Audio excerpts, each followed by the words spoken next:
أعوذ بالله من الشيطان الرجيم بسم الله الرحمن الرحيم تلك القرى نقص عليك من أنبائها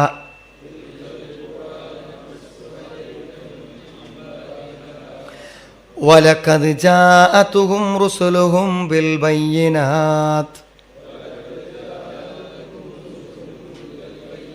فما كانوا ليؤمنوا بما كذبوا من قبل كذلك يطبع الله على قلوب الكافرين وما وجدنا لأكثرهم من أحد وإن وجدنا أكثرهم لفاسقين ثم بعثنا من بعدهم موسى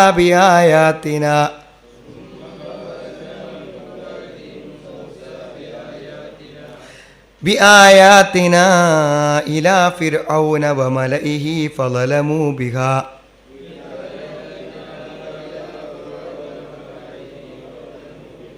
فانظر كيف كان عاقبة المفسدين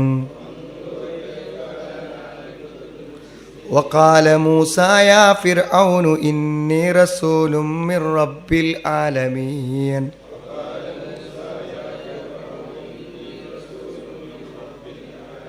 حقيق على أن لا أقول على الله إلا الحق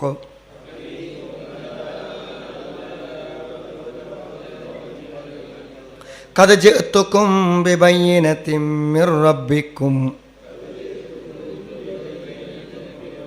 فأرسل معي بني إسرائيل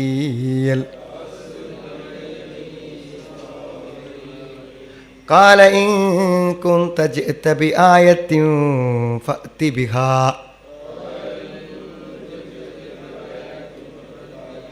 فأت بها إن كنت من الصادقين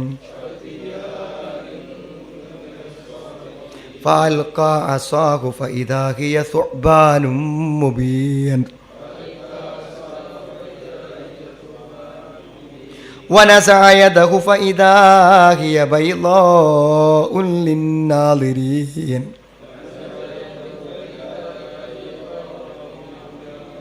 قال الملأ من قوم فرعون إن هذا لساحر عليم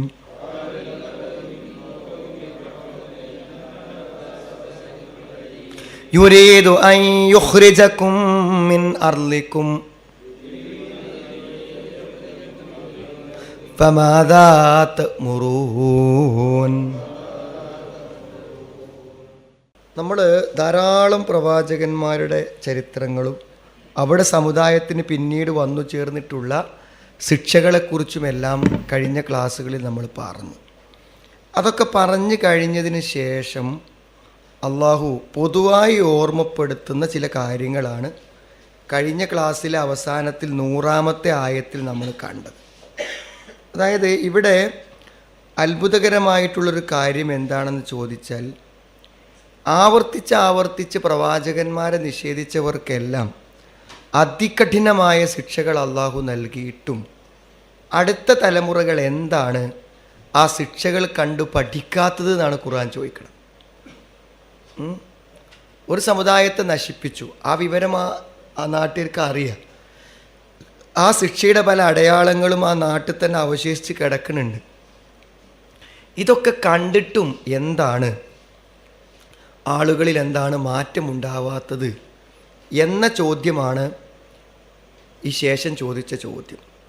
നമ്മൾ കണ്ടു, ഒന്ന് അഫ അമിൻ അഹുലുൽ ഖുറ അയ്യത്തിയഹും ബഹുസുന ബയാത്തൻ ബഹുനായി, അള്ളാൻ്റെ ശിക്ഷ വരികയില്ല എന്ന് നിർഭയരായിരിക്കുകയാണോ അവർ? ഇനി അള്ളാൻ്റെ ശിക്ഷ ഒന്നും ഉണ്ടാവില്ല എന്ന് വിചാരിച്ച് നിൽക്കുകയാണോ? ഒരു ചോദ്യം.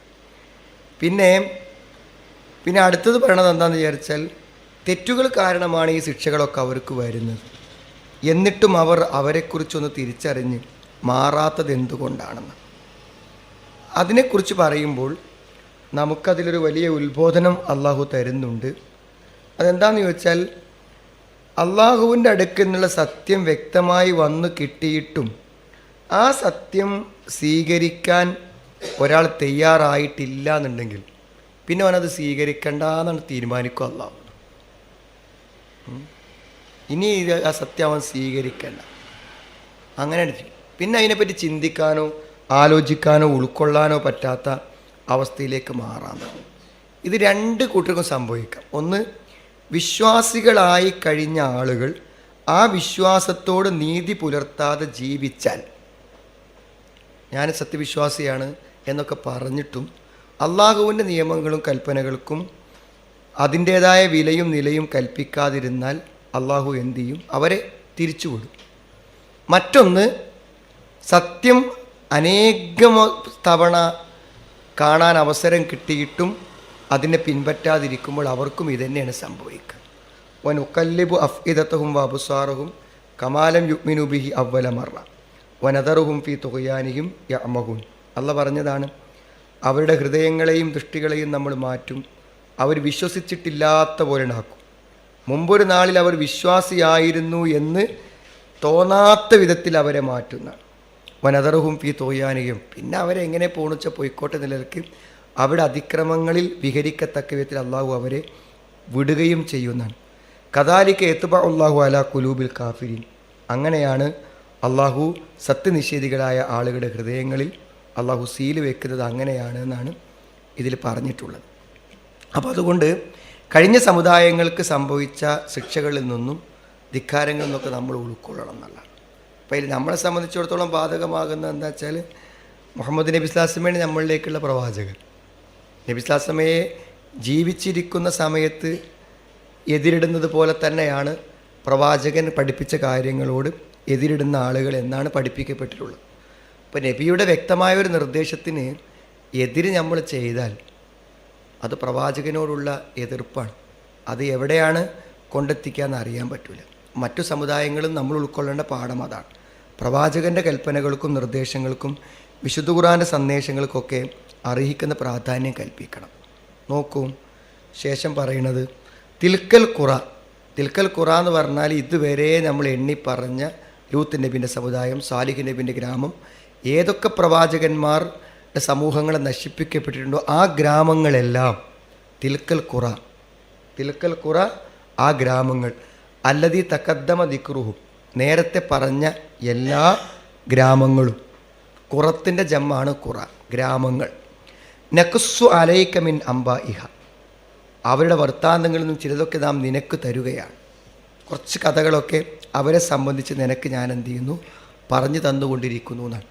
അവർ ചെയ്ത വിശ്വാസപരമായിട്ടുള്ള നിരാകരണങ്ങളും അവർക്ക് അള്ളാഹു നൽകിയ ശിക്ഷയും എല്ലാം നിനക്ക് ഞാൻ പറഞ്ഞു തരുകയാണ്. ഇതെന്തിനാണ്? വലക്കത് ജാഅത്തുഹും റുസുലുഹും ബിൽ ബയ്യിനാത്ത്. തീർച്ചയായും ആ രാജ്യക്കാർക്ക് അള്ളാഹു എന്താണ് വ്യക്തമായ തെളിവുകളുമായി പ്രവാചകന്മാരെ നിയോഗിച്ചിട്ടുണ്ട്. വളരെ കൃത്യമായി അവർക്ക് ബോധ്യപ്പെട്ടത്തക്ക വിധത്തിൽ നല്ല തെളിവുകളും ദൃഷ്ടാന്തങ്ങളും. എന്താ ഇപ്പോൾ സ്വാലിഹ് നബിൻ്റെയൊക്കെ ദൃഷ്ടാന്തം എത്ര വ്യക്തമാണ്. പാറിൻ്റെ ഉള്ളിൽ നിന്ന് ഒട്ടകം വരിക, ആ ഒട്ടകത്തെ അവർ കാണുക. എന്താ പൈലേറൊക്കെ ദൃഷ്ടാന്തങ്ങൾ നേർക്ക് നേരെ കാണിച്ചു കൊടുക്കണം. എല്ലാം വ്യക്തമായ തെളിവുകൾ. പക്ഷേ എന്ത് തെളിവുകൾ കിട്ടിയാലും എന്താണ്, ആ തെളിവുകളെ മുഴുവനും തള്ളിക്കളയാം. ഏറ്റവും അധികം ദൃഷ്ടാന്തങ്ങൾ കൊടുത്ത സമൂഹമാണ് ബനു ഇസ്രായേലുകാർ. അവരെക്കുറിച്ചാണ് ഇനി നമ്മൾ വായിക്കാൻ പോകുന്നത്. അപ്പോൾ തെളിവും കിട്ടി, ശിക്ഷയും കിട്ടി, ധാരാളം ഗ്രാമങ്ങൾ നശിപ്പിക്കപ്പെട്ടു. ഇതിനൊന്നും പാഠം ഉൾക്കൊള്ളാത്ത ഒരു ജനത. ഫമാ കാനൂൽ യുഅ്മിനു ബിമാ കദ്ദബു മിൻ ഖബൽ. അവർ ഇതിനു മുമ്പ് എന്തിനെയാണോ കളവാക്കിയിരുന്നത് അതിലവർ വിശ്വസിക്കുവാൻ തയ്യാറാകുകയുണ്ടായിട്ടില്ല. ഈ ശിക്ഷകളൊക്കെ വന്നിട്ടും അവർ വിശ്വസിക്കാനോ പ്രവാചകന്മാരെ സ്വീകരിക്കാനോ ഒന്നും തയ്യാറായില്ല. എന്താ കാരണം? കദാലിക യത്ബഉല്ലാഹു അലാ ഖുലൂബിൽ കാഫിരീൻ. അവിശ്വാസികളുടെ ഹൃദയങ്ങൾക്ക് അള്ളാഹു മുദ്ര കുത്തുകയാണെന്നാണ്. അത് അടിച്ചു കഴിഞ്ഞാൽ പിന്നെന്താ? അതുതന്നെയാണ് ഈ ലോകത്ത് വരാവുന്ന ഏറ്റവും വലിയ ശിക്ഷ. തെളിവുകൾ കണ്ട് വിശ്വസിക്കാതിരിക്കുക, ശിക്ഷകൾ കണ്ട് പാഠം പഠിക്കാതിരിക്കുക. അങ്ങനെയൊക്കെ ആകുമ്പോൾ അള്ളാഹു എന്തു ചെയ്യും? എന്നാൽ ഇനിയിപ്പോൾ അങ്ങനെ കടന്നോട്ടെ എന്ന് വിചാരിച്ചാൽ പിന്നെ അവൻ്റെ ജീവിതത്തിൽ അവനൊരു മാറ്റവും വരുത്താൻ സാധ്യമല്ലാതെ വരും എന്ന വലിയ പാഠമാണ് ഈ ചരിത്രങ്ങളൊക്കെ പറഞ്ഞിട്ട് വേണം. പിന്നെ അവരെക്കുറിച്ച് വേണം നോക്കൂ നിങ്ങൾ. വമാ വജദിനാലി അക്തരിഹിം മിൻ അഹദിൻ, വമാ വജദിനാലി അക്തരിഹിം മിൻ അഹദിൻ, അവരിൽ അധികം ആളുകളും യാതൊരു കരാറും പാലിക്കുന്നതായി നാം കണ്ടിട്ടില്ല എന്നാണ്. മിൻ അഹദിൻ, ഒരു കരാറും അവർ പാലിക്കുന്നതായി നമ്മൾ കണ്ടിട്ടില്ല. വഇം വജദിന അക്തറഹും ലഫാസിഖിൻ, അവരിൽ അധികം ആളുകളെയും തോന്നിയവാസികളായിട്ടാണ് കണ്ടത് എന്നാണ്. വ്യക്തമായ തെളിവുകളും ദൃഷ്ടാന്തങ്ങളും അള്ളാഹു കൊടുത്തിട്ടും എന്തെങ്കിലും അള്ളാഹുവിൻ്റെ നിയമങ്ങളോ നിർദ്ദേശങ്ങളോ പാലിക്കുവാനുള്ള ഒരു മനസ്സ് അവരുടെ ഭാഗത്തുനിന്ന് ഉണ്ടായിട്ടില്ല എന്നുള്ളതാണ്. അപ്പോൾ നമ്മൾ ഇതിൻ്റെ മുമ്പുള്ള ആയത്തുകളിൽ നമ്മൾ കണ്ടിട്ടുള്ളൊരു കാര്യമാണ് എന്താ വെച്ചാൽ, എന്തെല്ലാം നിയമനിർദ്ദേശങ്ങൾ അള്ളാഹു നമുക്ക് തന്നിട്ടുണ്ടോ അത് നമ്മൾ ഒരാൾ പ്രവർത്തിക്കുമ്പോൾ അതിൻ്റെ നന്മ നമ്മളിൽ മാത്രം പരിമിതമല്ല. നമ്മൾ ജീവിക്കുന്ന നാട്, നമ്മുടെ ചുറ്റുപാട്, നമ്മളെ ചുറ്റുമുള്ള ജനങ്ങൾ, സമൂഹം, നമ്മുടെ കുടുംബം, നമ്മുടെ മാതാപിതാക്കൾ, എല്ലാവരിലും ആ നന്മയുണ്ടാകും. ഇനിയിപ്പോൾ ഉദാഹരണങ്ങളൊന്നും തേടിപ്പോണ്ടതില്ല. ഒരു മാതാപിതാക്കളോട് കടപ്പാടുകൾ നിർവഹിക്കുന്ന ഒരു നല്ല ഇസ്ലാമിക ബോധമുള്ള ഒരു മകനാണ് ഒരാൾക്കുള്ളതെങ്കിൽ ആ മകൻ നല്ലവനാകുന്നു എന്നതിനേക്കാളും അധികം ആ മകനായതുകൊണ്ട് മാതാപിതാക്കൾക്ക് ഗുണം കിട്ടുക മാത്രമല്ല, അവൻ വഴിതെറ്റിപ്പോവുകയാണെങ്കിൽ എന്തുമാത്രം മനോവേദന ഒരു ഉമ്മ അനുഭവിക്കുമെന്ന് നിങ്ങൾ ആലോചിച്ച് നോക്കും. നിങ്ങൾ ഇന്നിപ്പോൾ ഒരു സ്ത്രീ 50 വയസ്സാണ്, ആകെ ഒരു കുട്ടിയുള്ളൂ. ആ കുട്ടി ഉണ്ടായ ഉടനെ അവരുടെ ഭർത്താവ് മരിച്ചു. ഇപ്പോൾ 20 കൊല്ലം ആ സ്ത്രീ കാത്തുനിന്ന് എന്തിനാ വെച്ചാൽ ഇവൻ വലുതായി വന്നിട്ട് ഉമ്മാനെ നോക്കും വിചാരിച്ച് കാത്തിരുന്നതാണ്. ഉമ്മാനെ എന്നെ നോക്കൊന്നും വേണ്ടതാണ്, ഞാനെന്ത് ചെയ്യും, ഒറ്റയ്ക്ക് ജീവിച്ചോളും. പക്ഷെ എന്താ വെച്ചാൽ ഇവൻ പുറത്തു പോയി കാണിക്കുന്ന തമ്മാടിത്തങ്ങളും തോന്നിവാസങ്ങളും ഇതൊക്കെ ഇപ്പം എൻ്റെ കുട്ടി നിലയ്ക്ക് ഞാൻ സഹിക്കണമല്ലോ. ഇനി പരലോകത്തോൻ എന്താ ആകുക എന്നുള്ളതിനെ പറ്റി ഞാൻ ബേജാറാണ്. അപ്പോൾ ഒരു കുട്ടി ജനിക്കുന്നതിന് മുമ്പ് ഭർത്താവ് മരിച്ചു പോയാൽ മതി എന്നപ്പോൾ ആലോചിക്കണ്. മരിച്ച മതി, ഒരു കുട്ടി ഉണ്ടല്ലോ ഏതായാലും ഭാവിയിൽ വല്ലാതെ കഷ്ടപ്പെടണ്ടല്ലോ എന്നാണ് അന്ന് ചിന്തിച്ചത്. ഇന്ന് ചിന്തിക്കണം എന്താ വെച്ചാൽ ഒരു കുട്ടി ഉണ്ടാണ്ട് മുന്നേ തന്നെ അയാൾ മരിക്കുകയാണെങ്കിൽ എന്ത് ചെയ്യും, നമുക്ക് സമാധാനമായിട്ട് ജീവിക്കാമായിരുന്നല്ലോ എന്നപ്പോൾ ആലോചിക്കും. അപ്പോൾ വേറൊരാൾ എന്തായാലും എന്താണെന്ന് ചോദിക്കും. വേറെ ആൾ എന്തായാലും നമുക്ക് പ്രശ്നം തന്നെയാണ്, ചെറിയ പ്രശ്നമൊന്നും അല്ലാതെ. ഏതൊരു തിന്മയും മനുഷ്യൻ, ഒരു കച്ചവടക്കാരൻ ഒരു കൃത്രിമത്വം അളത്തത്തിലും തൂക്കത്തിലും കാണിക്കുന്നുണ്ടെങ്കിൽ അത് അവനെ മാത്രമല്ല ബാധിക്കുക, ആ പ്രദേശത്തുള്ള മൊത്തം ആളുകൾ അതിൻ്റെ തിന്മകൾക്ക് എന്താണ് വിധേയരാണെന്നുള്ളതാണ് എല്ലാ കാര്യത്തിലും. അതാണ് ലാ തുഫ്സിദു ഫിൽ അർദ്, ഭൂമിയിൽ നിങ്ങൾ ഫസാദ് ഉണ്ടാക്കരുതെന്ന് പറഞ്ഞാൽ എങ്ങനെ ഭൂമി ഫസാദ് ഉണ്ടാക്കുക? ഭൂമി ഫസാദ് ഉണ്ടാക്കുക എങ്ങനെ കുഴപ്പമുണ്ടാക്കുക, തല്ലും പിടി ഉണ്ടാക്കാൻ നടക്കാമെന്നല്ല. നമ്മൾ മര്യാദക്ക് ജീവിച്ചില്ലെങ്കിൽ തന്നെ അതിവിടെ കുഴപ്പമെന്നാണ്. ഒരാൾ മര്യാദക്ക് ഇവിടെ ജീവിക്കുന്നില്ലെങ്കിൽ അതെന്താണ്, ഇവിടെ കുഴപ്പമാണ്. ഒരാൾ ഇസ്ലാമിൻ്റെ കൽപ്പനകൾക്കനുസരിച്ച് ഇവിടെ ജീവിക്കുകയാണെങ്കിൽ അതാണ് തമ്മിൽ. എല്ലാ മഅസിയത്തുകളും കുഴപ്പമുണ്ടാക്കുന്നു ഭൂമിയിൽ, എല്ലാ നന്മകളും ഭൂമിയിൽ നന്മ വരുത്തുന്നു എന്നാണ്. അതാണ് ഖുർആൻ പറയുന്ന ഒരു പൊതു തത്വം.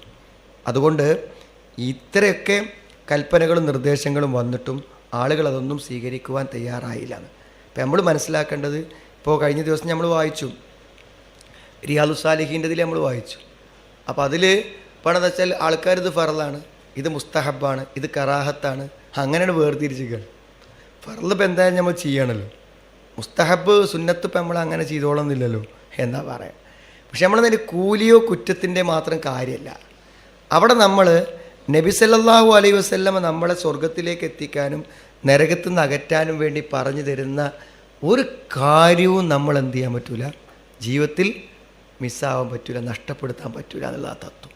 കാരണം നബി സ്വല്ലല്ലാഹു കുറിച്ച് അള്ളാഹു പറഞ്ഞ ഉപമ അവിടെയാണ് വന്നത്. മസലീവ മസലുക്കും, എൻ്റെ നിങ്ങൾ ഉപമ പറഞ്ഞാൽ ഒരാൾ തീ കത്തിക്കുന്നു, അപ്പോൾ അവിടെ എന്ത് ചെയ്യുന്നു, പാറ്റകളും പ്രാണികളൊക്കെ വരുന്നു. അപ്പോൾ ആ പ്രാണികളെ കൊണ്ടുപോയി ഇടാൻ വേണ്ടി ഞാൻ ശ്രമിക്കുന്നു, പക്ഷെ അയിറ്റ പിന്നെയും പാറിയ തീക്ക് തന്നെ വരുന്നു. അപ്പോൾ നബിൻ്റെ ഉദാഹരണം എന്താ, നബി സ്വല്ലല്ലാഹു അലൈഹി വസല്ലം എന്ത് പ്രവൃത്തി ചെയ്താലും അതൊരാളെ നരകത്തുനിന്ന് പുറത്തു കൊണ്ടുപോയിടാനാണ്. അതാണ് ആ ഉദാഹരണത്തിൻ്റെ വിശാലത. നബി സ്വല്ലല്ലാഹു അലൈഹി വസല്ലം എന്തു ചെയ്താലും അതെല്ലാം എന്താണ്, നബിനെ നിയോഗിച്ചത് തന്നെ എന്താണ്, ആളുകളെ ഊരക്ക് പിടിക്കാനാണ്, നരകത്തിൽ പോകണ്ടോ എന്ന് പറഞ്ഞ് ഊരക്ക് പിടിക്കാനാണ്. പക്ഷേ അൻതും തഫല്ലത്തൂന, നിങ്ങൾ എന്നെ എന്ത് ചെയ്യാണ്, കയ്യൊക്കെ പിടിച്ച് നിങ്ങൾ പോവുകയാണ്. അപ്പോൾ ആ പോക്കാണ് ഏത് സുന്നത്തുകളുടെ നിരാകരവും ഏത് നന്മയുടെ നിരാകരണവും. നമ്മൾ ചെയ്യുന്ന ഓരോ പുണ്യകർമ്മവും നമ്മുടെ തുലാസിനെ കനം തൂക്കും, നരകത്തെ നമ്മളെ സ്വർഗത്തേക്ക് എത്തിക്കും. എന്തല്ലാത്തത്, ഏത് തിന്മകളും പുതിയ തിന്മകളിലേക്ക് വഴി തുറക്കും, നരകത്തിലേക്കുള്ള വഴി തുറക്കും. അപ്പോൾ അതാണ് പ്രശ്നം. സുമ്മ ബാത്തിനാമിൻ ബാദിഹിം മൂസ. ഇനിയാണ് ഒരു നീണ്ട ചരിത്രം പറയാൻ തുടങ്ങുന്നത്, മൂസാ നബിൻ്റെ ചരിത്രം. ഏത് സമയത്ത് നമ്മൾ വായിച്ചാലും ജീവിതത്തിൻ്റെ മുഴുവൻ, കുടുംബജീവിതം, ഒരു രാഷ്ട്രം, ഒരു സമൂഹം, ഒരു വ്യക്തി, ഒരു വിവാഹിതൻ, ഒരു ഒറ്റപ്പെട്ടു പോകുന്ന ഒരു യുവാവ്, ഏതൊക്കെ തലങ്ങളിൽ ജീവിക്കുന്ന ആളുകളുണ്ടോ അവർക്കൊക്കെ വെളിച്ചം പകരുന്ന ചരിത്രമാണ് ഏത്? മൂസാ നബി അലൈഹി സ്വലാം. അതുകൊണ്ട് വിശുദ്ധ ഖുർആൻ ധാരാളക്കണക്കിന് ആയത്തുകളാണ് മൂസാ നബി അലൈഹി സ്വലാമിൻ്റെ ചരിത്രത്തിന് വേണ്ടി നീക്കി വെച്ചിട്ടുള്ളത്. നമുക്ക് ആ ചരിത്രം നമ്മുടെ മനസ്സിലേക്ക് വരുമ്പോൾ തന്നെ നമുക്ക് അറിയാൻ പറ്റും. അല്ലാഹുവിൻ്റെ ആ യുക്തിപൂർണമായ തന്ത്രപൂർവമായിട്ടുള്ള പ്രവർത്തനങ്ങൾ അതിലുടനീളം നമ്മൾ കാണുന്നുണ്ട്. അതിൽ ലോകത്ത് ജനിക്കാൻ സാധ്യതയില്ലാത്ത ഒരു വ്യക്തിയാണ് ആര്? മൂസാ നബി. ജനിക്കൂലല്ലോ, കാരണം ജനിച്ചിട്ടുണ്ടെങ്കിൽ കൊല്ലും, ആണുങ്ങളെ കൊല്ലണം എന്നാ നിയമം. രാജ്യ നിയമം ലംഘിച്ചുകൊണ്ടാണ് ആര് വളർന്നത്? മൂസാ നബി. അതിൻ്റെ ഒരു അത്ഭുതമല്ലേ. എവിടെ വളരുന്നത്? ഫിറോൻ്റെ കൊട്ടാരത്തിൽ. ഫിറോൻ മുങ്ങിച്ചാകാൻ ഉള്ള കാരണക്കാരനായിട്ട് ആരാ വരുന്നത്? മൂസാ നബി അലൈഹി സ്വലാം. പ്രബോധകനായിട്ട് പിന്നെ വരുന്നു. എന്തൊക്കെ രംഗങ്ങൾ നമ്മൾ കാണുന്നത്. ഇസ്ലാമിൻ്റെ ഈ സത്യസന്ദേശത്തെ മൂസാ നബി അലൈഹി സ്വലാം പ്രവാചകനാണ് എന്നുള്ളതിനുള്ള ഒരു ദൃഷ്ടാന്തം ലോകത്തിന് കാണിച്ചു കൊടുക്കലാണ് ദാവത്ത്. അതല്ലേ പ്രബോധനം? മുഹമ്മദ് നബി സ്വല്ലല്ലാഹു അലൈഹി വസല്ലം അള്ളാഹിൻ്റെ പ്രവാചകനാണെന്ന് ഈ സമൂഹത്തെ മൊത്തം ബോധ്യപ്പെടുത്തലാണ് നമ്മുടെ പ്രബോധനം. അത് നമ്മുടെ ശരിക്കുള്ള വിശ്വാസത്തെയും എല്ലാറ്റിനെയും ശക്തിപ്പെടുത്താൻ ഉപകരിക്കുന്ന കാര്യമാണ്. കാരണം എന്താണ് സംഭവിക്കുക എന്നതിനെക്കുറിച്ച് മൂസാ നബിൻ്റെ ഉമ്മക്ക് ബേജാറുണ്ട്. കാരണം കുട്ടീനെ നദിയിൽ ഒഴുക്കിക്കഴിഞ്ഞാൽ ഏതൊരാൾക്കും കണ്ടാൽ മനസ്സിലാവും ആൺകുട്ടികളെ കൊല്ലുമെന്ന് പറഞ്ഞതുകൊണ്ടാണ് ഈ കുട്ടീനെ എന്ത് ചെയ്തത്. അതുകൊണ്ട് കുട്ടീനെ കൊല്ലുന്ന ഉമ്മാക്ക് ഉറപ്പാണ്. പക്ഷെ പടച്ചോൻ തീരുമാനിക്കാതെ എന്ത് കാരണങ്ങൾ ലോകത്തുണ്ടെങ്കിലും പടച്ചോൻ തീരുമാനിച്ചിട്ടില്ലേ, പടച്ചോൻ ആ കുട്ടി വളരാൻ തീരുമാനിച്ചിട്ടുണ്ടെങ്കിൽ എന്ത് ചെയ്യും? അത് നടക്കും. നമ്മളൊക്കെ ബേജാറാണ് കാരണങ്ങളെക്കുറിച്ച് ആലോചിച്ചിട്ടാണ്. ഇപ്പോൾ നാട്ടിലൊക്കെ മാറാ രോഗങ്ങളാണ്, ഇപ്പോൾ നമുക്കും വരാം. കാരണങ്ങളെയല്ലേ നമ്മൾ പേടിക്കണത്, അല്ലാതെ നമ്മൾ പേടിക്കണത്?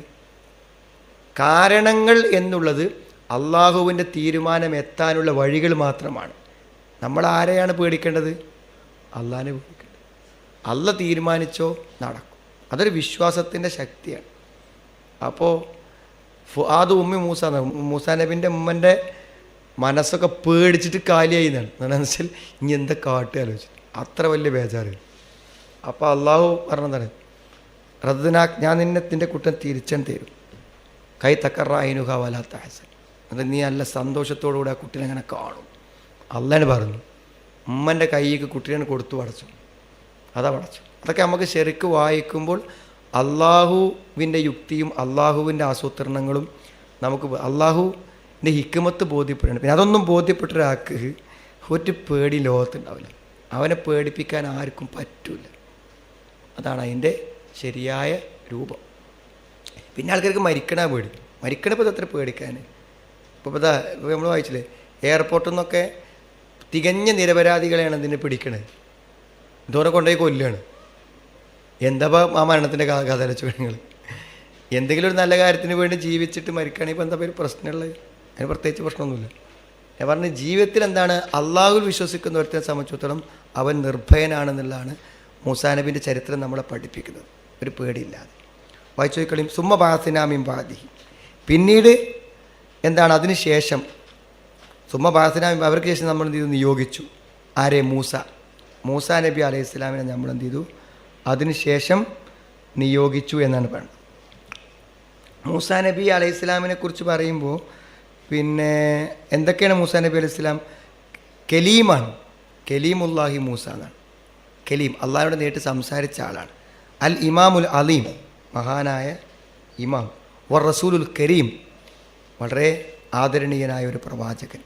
ആരിലേക്കാണ് അയച്ചത്? ഇലാ കൗമിൻ, ഏറ്റവും ജബാബിറത്തായിട്ടുള്ള ഏറ്റവും പോക്കിരിമാരായ ജനതയിലേക്കാണ് നിയോഗിച്ചിട്ടുള്ളത്.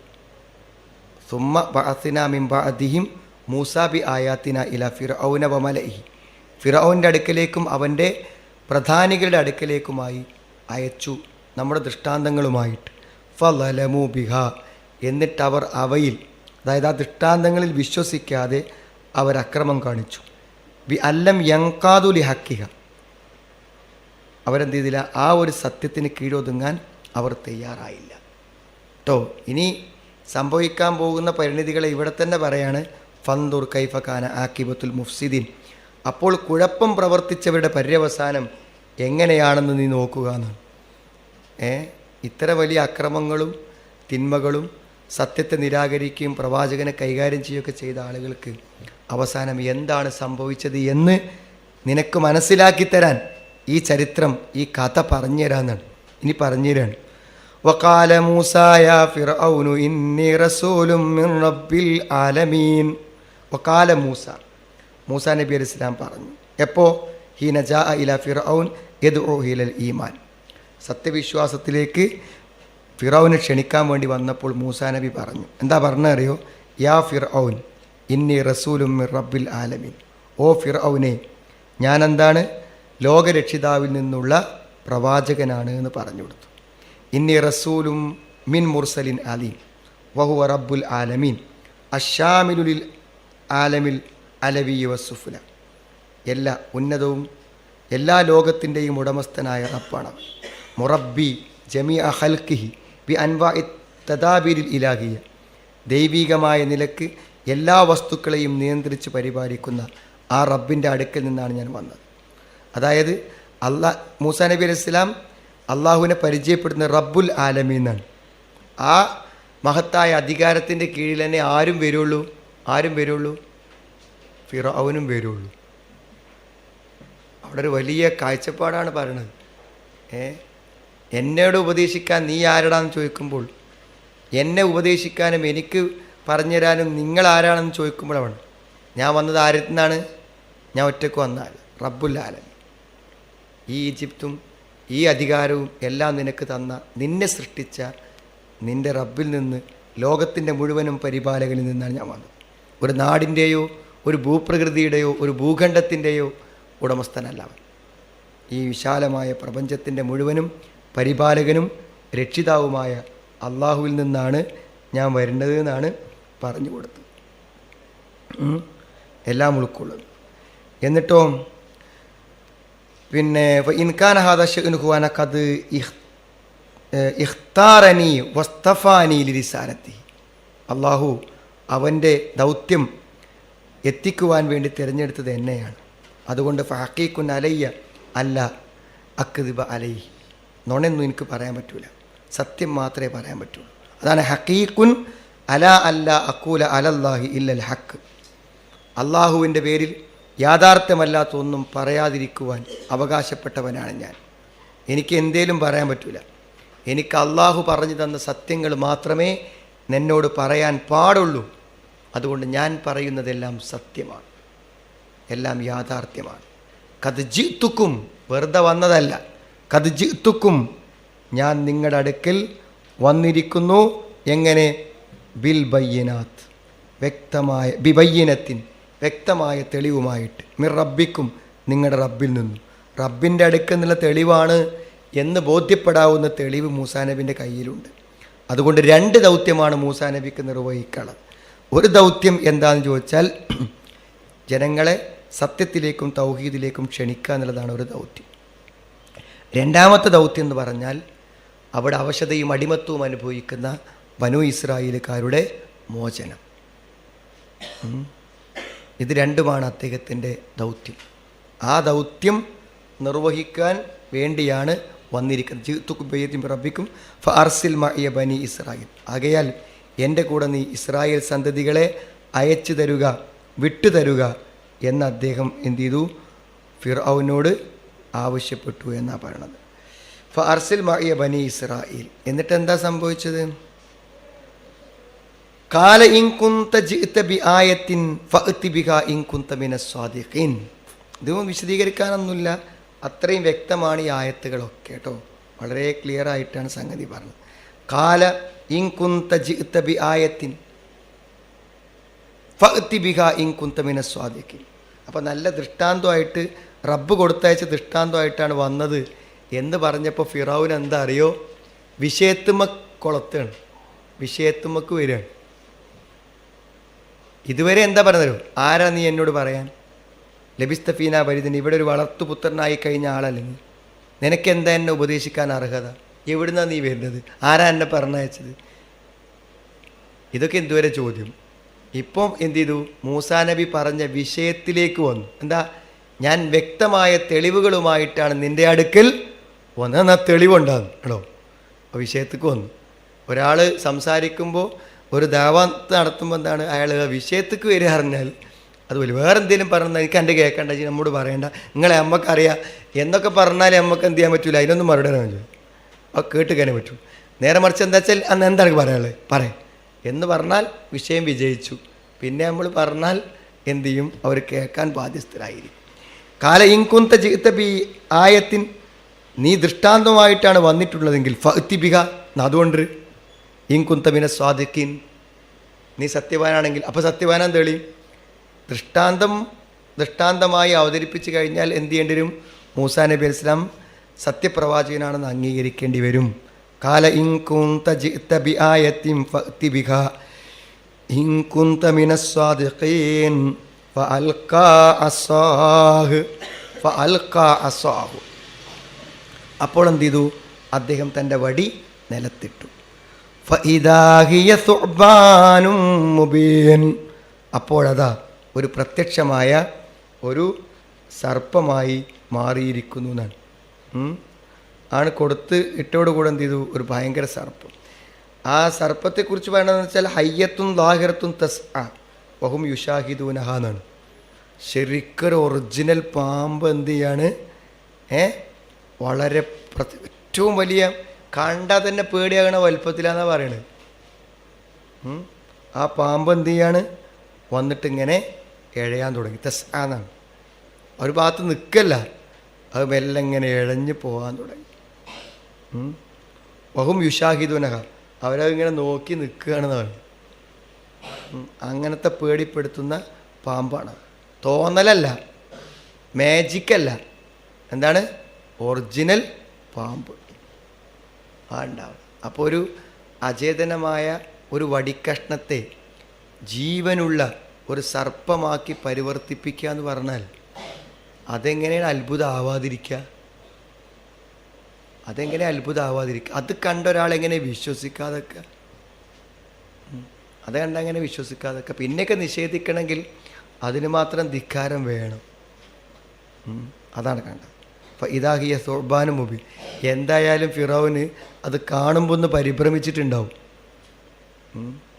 പിന്നെ എങ്ങനെ ഈ സത്യം മൂസാ നബിക്ക് കീഴ്പ്പെടുക, അംഗീകരിക്കുക എന്നൊക്കെ പറഞ്ഞാലുള്ള ആ കിബർ എന്താവില്ല, സമ്മതിക്കൂല. അതിൻ്റെ അടുത്ത് തെളിവുണ്ടെങ്കിൽ കൊണ്ടുവാടാ എന്ന് പറഞ്ഞ് വെല്ലുവിളിക്കുമ്പോൾ പണ്ട് എന്നാൽ പിന്നെ നമ്മൾ ഇന്ന് അംഗീകരിക്കുക എന്ന് പറയാം. പിന്നെന്താ ഉണ്ടാകുക? ആ നിഷേധത്തിൻ്റെ അടുത്ത വഴികൾ അന്വേഷിക്കുക ചെയ്യുക. അപ്പോൾ ഒന്ന് കഴിഞ്ഞാൽ ഒന്നാകുമ്പോൾ എന്ത് ചെയ്യും? അതെന്തെങ്കിലും ഒരു വിദ്യ പഠിച്ചിട്ടുണ്ടാവും, അത് അവതരിപ്പിക്കാവുന്ന ഏകാരം എന്ത് ചെയ്യാൻ പറയാൻ പറ്റും. മൂസാ നബി അടുത്തെടുത്തു. ഇതടുത്ത് വനസ അയദഹു, വനസ, അദ്ദേഹം കൈ ഇങ്ങനെ കക്ഷത്ത് വെച്ചിട്ട് കൈയ്യാണ് പുറത്തേക്ക് എടുത്തു. ഫഇദാഹിയ ബൈളാഉൻ ലിന്നാദിരീൻ, അപ്പോഴതാ നോക്കുന്നവർക്കത് വെള്ള നിറമുള്ളതാകുന്നു. ബൈള, നല്ല വെളുത്ത് ഇങ്ങനെ പ്രകാശിച്ച് നിൽക്കുകയാണ്. കൈ വെച്ചിങ്ങനെ എടുത്തു കൊടുക്കും നോക്കുന്ന ആളുകൾക്ക് ആണ്. അപ്പോൾ സീനാമലയുടെ താഴ്വരയിൽ വെച്ചുകൊണ്ട് മൂസാ നബിക്ക് അള്ളാഹു എന്ത് ചെയ്തു? ഫിറൗൻ്റെ അടുക്കിലേക്ക് പോണ സമയത്ത് കാണിച്ചു കൊടുക്കാനുള്ള 2 ദൃഷ്ടാന്തങ്ങളാണ് കൊടുത്തത്. അതാണ് ആ വടിയും കൈയും. അപ്പോൾ എന്താണ്? അതാണ് കാണിച്ചു കൊടുക്കുന്നതോടു കൂടെ എന്താണ്? ഫിറൗന് നിവൃത്തിയില്ലാതെ ആവുകയാണ്. അപ്പോഴാണ് കാലൽ മലഉ മിൻ ഖൗമിഹി ഫിർഔന ഇന്ന ഹാദാ ലസാഹിറുൻ അലീം. അപ്പം എന്ത് ചെയ്തു? എന്തായിരുന്നാലും രാജാവ് ഇങ്ങനെ കുടുങ്ങി നിൽക്കുമ്പോൾ സഹായിക്കാൻ ആളുവാണല്ലോ, ഉത്തരം മുട്ടി നിൽക്കുകയാണ്. ദൃഷ്ടാന്തങ്ങൾ കണ്ടെന്താണ്? പകച്ച് നിൽക്കുകയാണ്. അപ്പം എന്താ വെച്ചാൽ ആ സമയത്ത് എന്താ പവനോട് പറയാന്നുള്ള നിലക്ക് ഇങ്ങനെ ഫിറൗൻ എന്ത് ചെയ്തു? തൻ്റെ കൂടെയുള്ള പ്രമുഖന്മാരോട് ആലോചിച്ചു. ഇതിപ്പോൾ അംഗീകരിച്ചങ്ങാണ്ട് വിശ്വാസിയാകാൻ പറ്റൂലല്ലോ, ഇപ്പം എന്താ കാട്ടുക? അപ്പോൾ കാലൽ മലഉ മിൻ ഖൗമിഹി, കൂടെയുള്ള ആൾക്കാരെന്ത് ചെയ്തു? പ്രമുഖന്മാർ പറഞ്ഞു.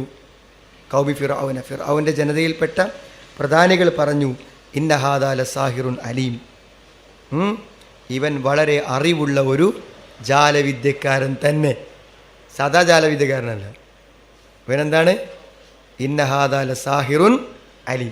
അല്ല, ഇത് നമ്മളെ സാധാരണ സിഹിറാന്നൊന്നും തോന്നിപ്പിക്കാത്ത രൂപത്തിൽ വളരെ വളരെ വിദഗ്ധമായി എന്താണ് ഇത് കാണിച്ചു തരാൻ പറ്റുന്ന ഒരാളാണ് അവൻ എന്നവരെന്ത് ചെയ്തു പറഞ്ഞു. ഇന്നഹാദാല മാഹിറുൻ ഫീ സിഹ്രിഹി എന്നാണ്, ജാലവിദ്യയിൽ നല്ല കഴിവുള്ള ഒരാളാണ് അവൻ എന്ന് പറഞ്ഞുകൊണ്ട്, പിന്നെ എന്തിനാണ് ഇനിയിപ്പോൾ എന്ത് ചെയ്യണം നോക്കുക, നിങ്ങൾ അതിൻ്റെ ഓരോ സ്റ്റെപ്പും പ്രതിരോധിക്കാൻ വേണ്ടി ഇത് സിഹിറാണ്.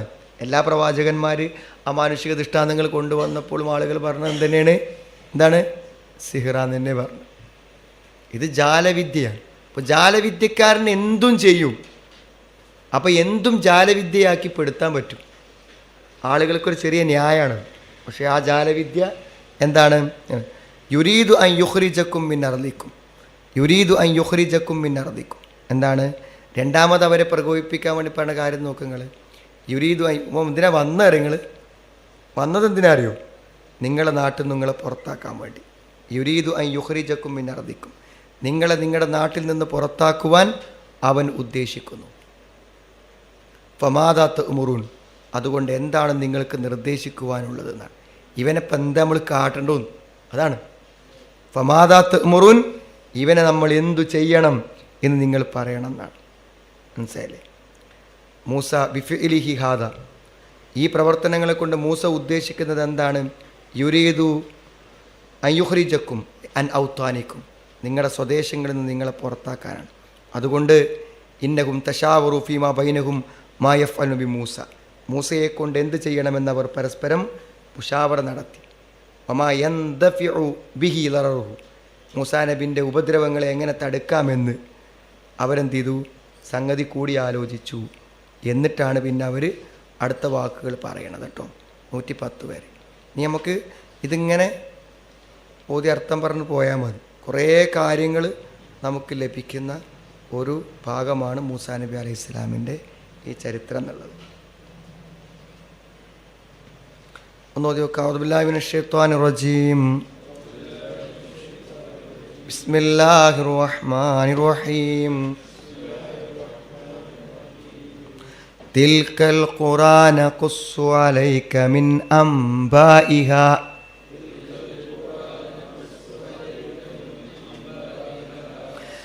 വലഖദ് ജാഅതുഹും റുസുലുഹും ബിൽ ബയ്യിനാത് ഫമാ കാനൂ ലിയുഅ്മിനൂ ബിമാ കദ്ദബൂ മിൻ ഖബ്ൽ കദാലിക യത്ബഉ അല്ലാഹു അലാ ഖുലൂബിൽ കാഫിരീൻ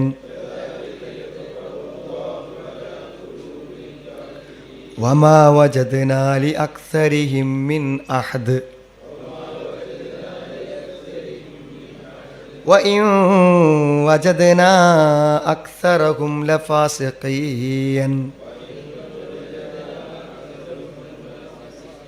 ثم بعثنا من بعدهم موسى بآياتنا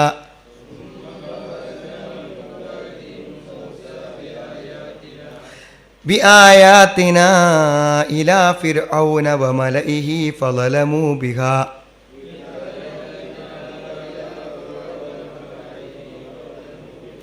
فانظر كيف كان عاقبة المفسدين وقال موسى يا فرعون إني رسول من رب العالمين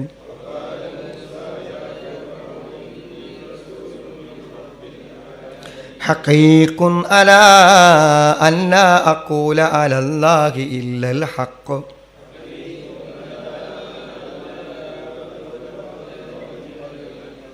قد جئتكم ببينة من ربكم فأرسل معي بني إسرائيل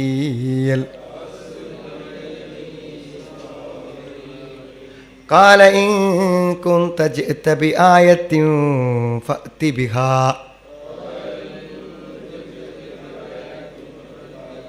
فأت بها إن كنت من الصادقين فألقى عصاه فإذا هي ثعبان مبين ونزع يده فإذا هي بيضاء للناظرين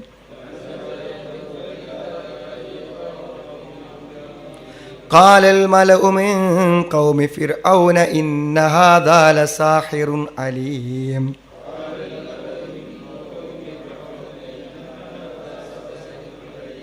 يريد أن يخرجكم من أرضكم فماذا تأمرون